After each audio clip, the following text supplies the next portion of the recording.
Welcome back, Wolfskinders, and welcome back to another top video on Yu-Gi-Oh! Today's one is about dragons. Now, as we all know, dragons are like the most well-supported archetype ever, and there are some pretty good, decent NR ones that I would like to show you that are, in my opinion, are the best ones. Now, these are the ones that I play mostly how I play them. There are probably a lot more, but these are the ones that I play mostly. Now, these are the high ones between 5 and 6, so I thought that this be a good one because 5 and 6 seem to be, for me personally, seem to be the better ones because sometimes getting the high level ones are just a little bit on the tricky side because you need a lot of setup. So I think sometimes the lower ones are the ones that can really pull out a pinch. So let's get started in no particular order. We have Armed Dragon level 5. It is a 2400 attack, 1700 defense. With an effect that reads, you can send one monster from your hand to the graveyard, then target one monster your opponent controls with attack less than or equal to this monster's attack, destroy it. During the end phase, if this card destroys an opponent's monster by battle, this turn you can send this card to the graveyard, special summon one Armed Dragon level 7 from your hand or deck.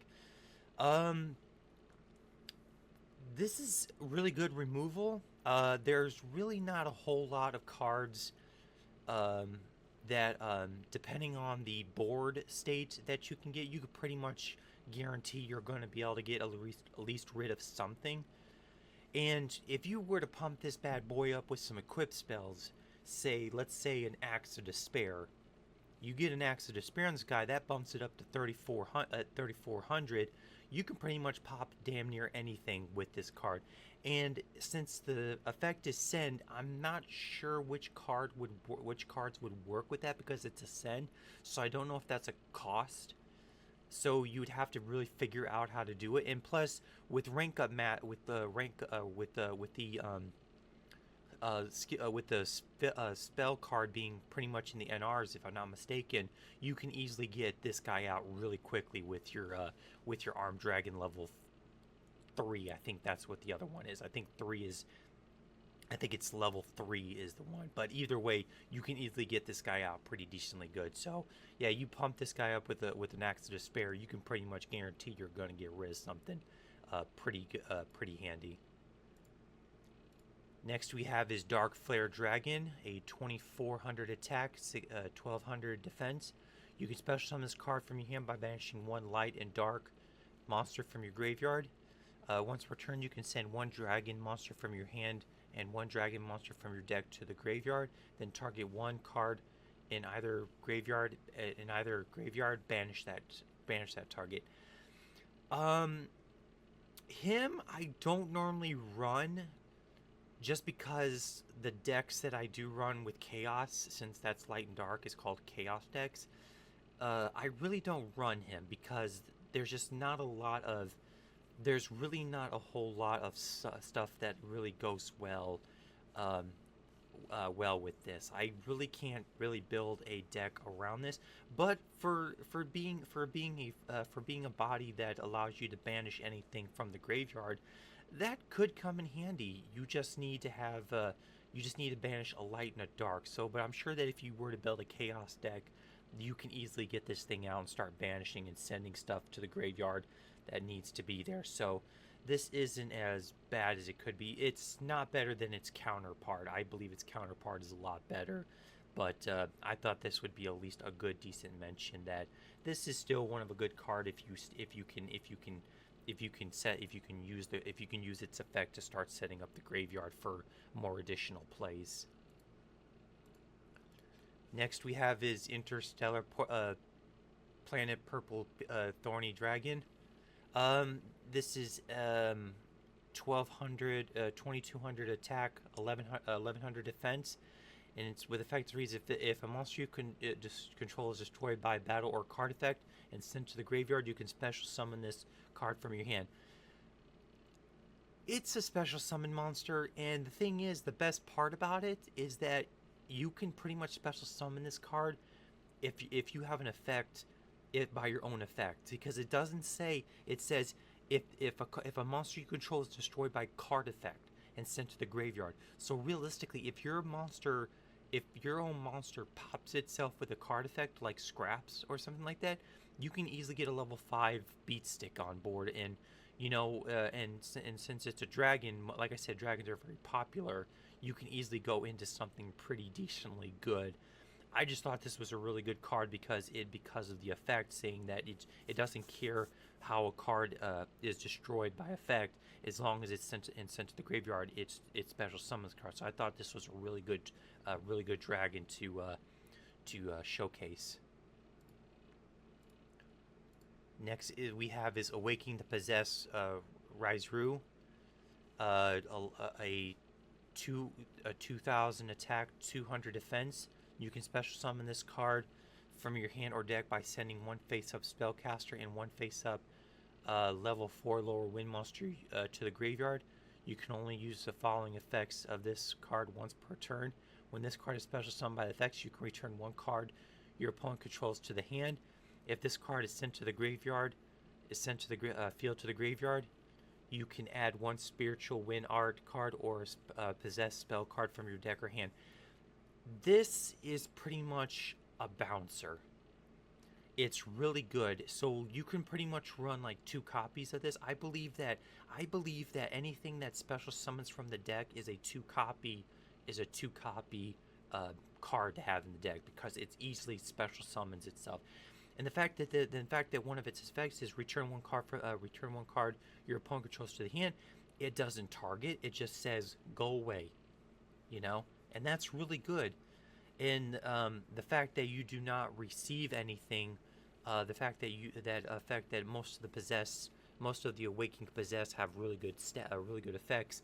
I believe that Ryu it's all right for what it does. It's all right. It can get rid of a problematic card without targeting, and that's really good. Like I said with the Nefarious Beast one of the Awakening Possess, I don't really know if the special win arts are good or the possessed spell cards.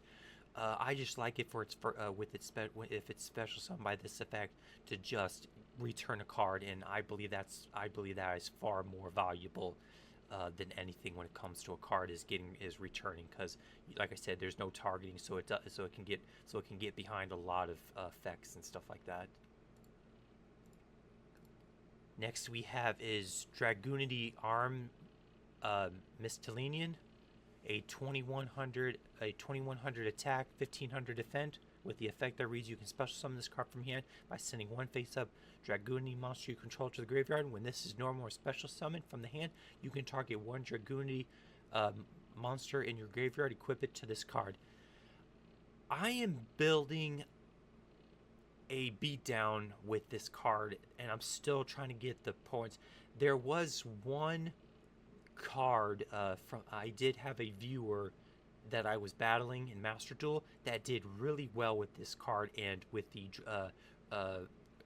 Claw of Hermos with the dragon sword fusion card, and I thought that was really good. And it's like, this card is really good because you can special summon it from your hand if you have it by sending one face-up Dragunity monster. So it doesn't care what Dragunity gets sent to the graveyard, as long as it's special summon stuff. So this is a really good card. I really do like this Dragunity monster.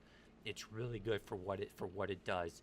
And hopefully by then I can pretty much give you a deck profile of that deck once I finally get the kinks worked out on it. Next we have is Life Pulse Dragon, 2500 attack, 1500 defense. You can special summon this card by banishing one light and dark monster from your graveyard. You can special summon this card from your graveyard by banishing one light and dark monster from your hand to the graveyard. When this card is sent from the field to the graveyard, you can target one level 5 or higher dark dragon monster in your graveyard, special summon that target. See, this right here is that Dark Pulse big brother. He is a lot more, in my opinion, better for the light and dark dragon, for the chaos dragons. I believe him to be a lot more suitable because of that. Because you can easily bring him out if by sending one light and dark monster from your hand or graveyard from the graveyard. I believe this is really good because not only are you special summoning it by sending it, which allows you to trigger stuff in the graveyard with your light and darks, but you can also keep sending it once you send it to there through a Link, XC, or Synchro. So you can always keep coming back by just sending light and dark monsters. So that's why I believe the brother right here, the older brother right here, is a lot more better for that. Its other effect is that the thing is. That it does work well with the other dragon, see, like when it's sent from the field to the graveyard either through Link or Synchro, you can target one level 5 or higher dark dragon monster in your graveyard, special summon that target. So if you can put it does that is fine if you can get it to work. But if you're not really worried, if you're not using its third effect, its other two effects are really good in my opinion. So that's why I believe that this right here is the better dragon to have. Next we have is Ethrin, the Empowering Dragon. 2300 attack, 1600 defense. When this card is pendulum summoned, you can target one card on the field, return it to the hand. You can only use the effect once per turn. Again, this is a return one. Now, this other than the other dragon that other than the possessed one that says you can just return one, it doesn't say target. This one does. So this does have this can be negated. But it's still a really good card because of that. I would still rather take a return to hand than destroy and send to graveyard. So even though you have to get it through pendulum summon, I still say this is a really good card to run, in my opinion, at 2. 3 may be pushing it, but I at least say maybe 2 for this type of effect because that since of that restriction of being a pendulum summon. But if you're running a pendulum deck, 3 copies would definitely be fine. Next we have is Earther, the Evening Powering Dragon. This is the counterpart of that other one, and this one is a 2300 attack, 1600 defense with a pendulum effect that reads once per turn. You can banish one Imperial Warrior monster from your graveyard, then target one card on the field, destroy it. And then with its pendulum effect, when it's pendulum summoned, or when it's pendulum summoned, since you're going to special summon this, when this card is normal or special summon, you can target one monster on the field, banish it. Again, this is another one of those cards that just the targeting banish is really good. Like I said, it's really, some cards can still get around this. Its pendulum effect, although really tricky because you have to banish one monster and then target a monster and destroy it. Depends really if you're running a full heavy empowered warrior deck, but I wouldn't put this as a scale. I wouldn't use this as a scale. I do it for its other summoning effect and just say target one monster on the field and just banish it. That's why I don't even worry about the pendulum effect, because if you're not running other empowered wars, it's not even worth to mention. But that, like I said, there's a lot of good, powerful cards here. That this is the reason why I thought this was a really good card to mention. But that is all 8 dragon types that I use when it comes to dragons. If you guys think that these were okay, then let me know. If you guys think that it could have been a little bit better, then again, let me know. I'm always willing to see what's out there. These are the NRs that I just use because of this. I fluctuate between them. That's why as you guys saw, there's some that I only had 1 copy because I keep fluctuating between them because I don't know if they're good or bad because of that. So that's why I always prefer to at least have 2 copies, at least 1 to 2 copies, so that way it's easier to deck build. But I want to thank you all very much for watching, and I will see you guys next time. So you guys take care, be well, be safe, have fun. Bye everyone.